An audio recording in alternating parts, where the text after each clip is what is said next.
Entrando Jesus num barco, atravessou o mar e foi para a sua cidade. E eis que lhe trouxeram um paralítico, deitado em sua maca. Observando-lhes a fé, disse Jesus ao paralítico: Tem bom ânimo, filho, os teus pecados estão perdoados. Diante disso, alguns escribas diziam consigo mesmos: Este homem blasfema. Mas Jesus, conhecendo-lhes os pensamentos, questiona: Por que cogitai o mal em vossos corações? Pois, o que é mais fácil? Eu dizer, os teus pecados estão perdoados? Ou levanta-te e anda? Com certeza, né? Eles responderam a Jesus que o mais difícil era falar para ele, levanta e anda, do que falar, perdoados estão os seus pecados, né? Entretanto, para que saibais que o Filho do Homem tem na terra autoridade para perdoar pecados, disse então ao paralítico: Levanta-te, toma a tua maca e vai para tua casa. Levantando-se o homem, partiu para sua casa. Ao ver isso, a multidão se encheu de temor e glorificava a Deus, pois dera aos homens tamanha autoridade. Então, Jesus chega, vê um paralítico, olha para ele e fala assim: tem bom ânimo, filho. Os teus pecados estão perdoados. E aí, os escribas, né, estavam ali próximo, olhando para aquilo, pensaram, tá? Eles não falaram, eles pensaram. Ele blasfema, ele blasfema. Onde já se viu ele falar que ele tem poder para perdoar pecados? E Jesus, conhecendo o pensamento deles, falou: Ô turma, o que é mais fácil para vocês? Eu falar para ele que os pecados dele está perdoado ou eu falar para ele: pega a tua cama, levanta e anda? Para que vocês vejam que eu tenho poder para perdoar pecados, eu vou fazer o que vocês acham mais difícil. Porque falar que perdoa pecado, qualquer um pode, né? Mas eu quero ver alguém falar levanta e anda e essa pessoa levantar e andar. Então, para que vocês saibam que eu tenho poder para perdoar pecado, eu vou fazer o que vocês acham mais difícil. Levanta, anda e vai para tua casa. O paralítico levantou e andou. Então, é muito legal essa maneira, né, como Jesus não só lê o pensamento deles, mas prova para eles que o Filho do Homem tem poder para perdoar pecados também, né? Saindo Jesus, viu um homem chamado Mateus, que por acaso é o autor desse livro, né? Nós estamos lendo o Evangelho de Jesus segundo Mateus. E é interessante, eu não sei se vocês estão assistindo aquela série do The Chosen, mas aquela série, ela é muito boa. Ela me deu um outro olhar da pessoa de Jesus. E também de Mateus, porque Mateus tem um papel, ele faz um personagem muito, muito interessante na série, né? Então, aqui é o momento em que Jesus chama Mateus para ser um dos seus discípulos, que por acaso veio a escrever esse evangelho que a gente está lendo, no qual a gente está nesse desafio de 28 capítulos, 28 dias, né? Saindo Jesus, viu um homem chamado Mateus sentado na coletoria e disse-lhe: Segue-me. E ele se levantou e o seguiu. E aconteceu que, estando Jesus em casa, à mesa, muitos publicanos e pecadores vieram para cear com ele e seus discípulos. Quando os fariseus viram isso, perguntaram aos discípulos dele: Por que ceia o vosso mestre com publicanos e pecadores? Mas Jesus, ouvindo, responde: Os sãos não necessitam de médico, mas sim os doentes. Portanto, ide, aprendei o que significa isso. Misericórdia quero e não sacrifícios, pois não vim resgatar justos, mas sim pecadores. Pessoal, olha só. Jesus olha para Mateus, um cara que era cobrador de impostos, ou seja, odiado pelos judeus, porque é o seguinte: Mateus era judeu, mas decide trabalhar para o Império Romano. Então ele é tido pelos judeus como um traidor, traindo a própria nação dele. Então ele tinha um prestígio financeiro, né, social, mas era odiado pelo povo porque ele trabalhava a favor de Roma, a favor de quem estava dominando sobre Israel. E ele coletava imposto ainda. Então imagina, ele cobrava os próprios irmãos israelenses do imposto que era cobrado pelo Império Romano. Então o povo odiava todo cobrador de impostos, né? Tinham eles como publicanos e pecadores, né?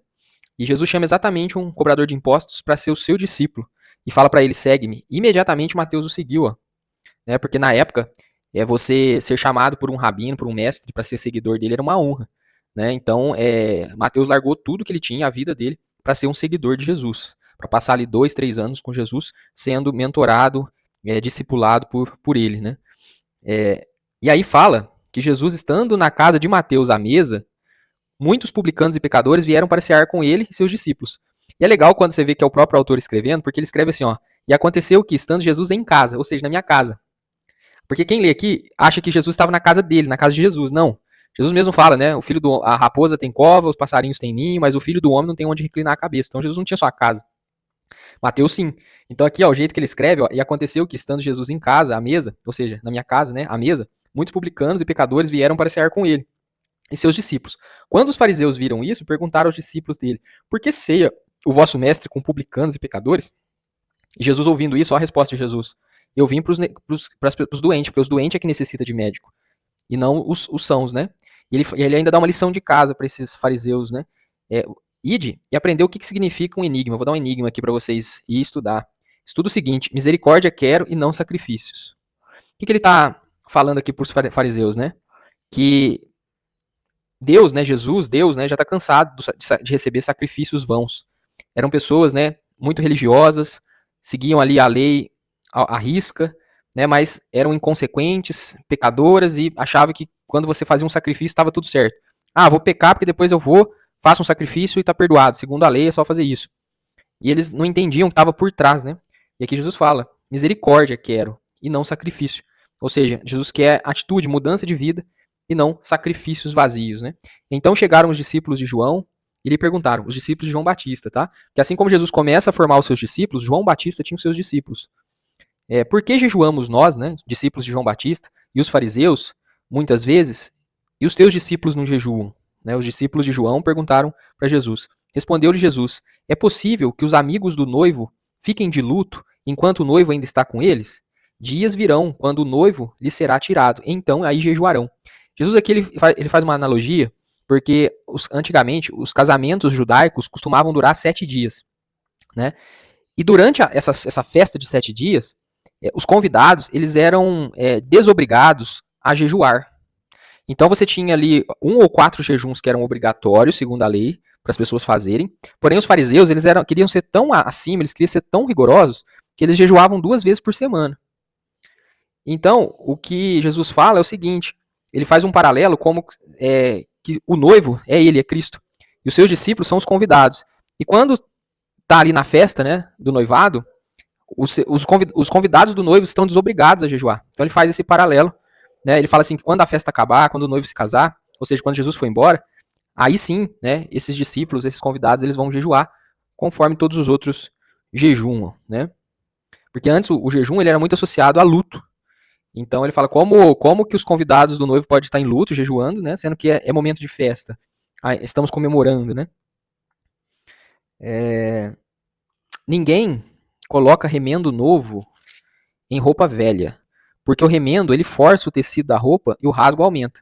Nem se põe vinho novo em odres velhos. Se o fizer, os odres rebentarão, o vinho derramará e os odres se estragarão. Mas põe-se vinho novo em odres novos, e assim ambos ficam conservados. O que Jesus quer dizer aqui, né? Jesus deu um exemplo também da época, onde você tinha os odres de vinho, eram odres feitos de pelos de cabra, de couro de cabra, né? E quando você tinha um odre velho, você só podia pôr nele vinho velho. Quando você tinha, porque se você colocasse vinho novo em odre velho, a fermentação do vinho, ela fazia o couro, né, da cabra romper, né, porque ele era velho, ele não aguentava a pressão, a fermentação. Então você tinha que pôr vinho novo em odre novo, né, e não podia pôr vinho novo em odre velho. E a mesma coisa ele fala do tecido, não se faz remendo novo em tecido velho, porque o remendo novo em tecido velho vai tornar o rombo ainda maior. O que Jesus quer dizer com isso? Que a graça que ele trouxe, né, a gente tinha a lei, né, o período da lei, e você tinha o período da graça, né, a nova aliança. Jesus estava exatamente nesse ponto de transição entre lei e graça, né? E as tradições judaicas, os costumes judaicos, a própria lei judaica, ela não aguentaria o vinho novo, que é Jesus, né, que é a era da graça. Então não adianta você querer forçar a barra, né, com os fariseus, com os escribas, porque eles são como odres velhos. Odre velho não aguenta vinho novo.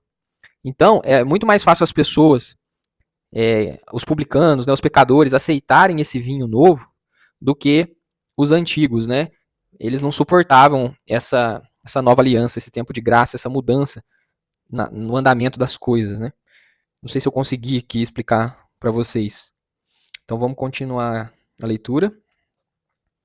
Enquanto ele estava falando, um dos dirigentes da sinagoga aproximou-se e ajoelhou-se diante dele. Rogou: minha filha acaba de morrer, mas vem, impõe a tua mão sobre ela e viverá. Jesus então levantou-se e seguiu com ele, e seus discípulos os acompanharam. De repente, uma mulher que há 12 anos vinha sofrendo de hemorragia alcançou-o por trás e tocou na borda do seu manto.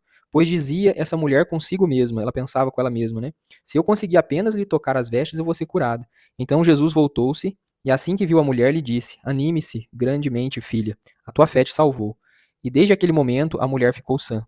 Quando Jesus chegou à casa do dirigente da sinagoga e viu os flautistas fúnebres e a multidão em alvoroço, ordenou: Retirai-vos daqui. Essa menina não está morta, mas adormecida. E todos zombavam dele.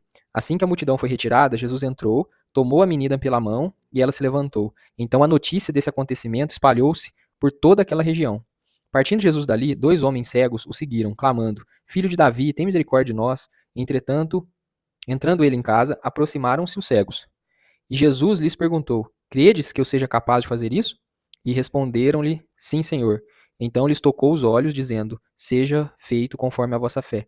E os olhos deles foram abertos. Jesus os advertiu, então, severamente: Cuidai para que ninguém saiba disso. Contudo, ao partirem, propagaram os feitos de Jesus por toda aquela região. Então Jesus fala para eles não contar isso para ninguém, e eles saindo de lá imediatamente contaram para todo mundo. Mas também, turma, imagina: você é cego a vida inteira, nunca enxergou nada. O seu maior sonho era poder enxergar, era poder ver. De repente, você tem um encontro com Jesus e ele te cura. E os teus olhos se abrem, e você que não via passa a ver. Você conseguiria guardar segredo ou você sairia dando mortal de alegria, pulos de alegria e contando para todo mundo que Jesus fez por você? Com certeza você faria isso, né? Quando a cura ela é de verdade, né, a pessoa ela não consegue esconder a alegria, né, a gratidão por aquilo. Quando a cura é fingida, né, é um teatro, você pode ver que você vê nos olhos da pessoa que na verdade ela não foi curada em nada, né?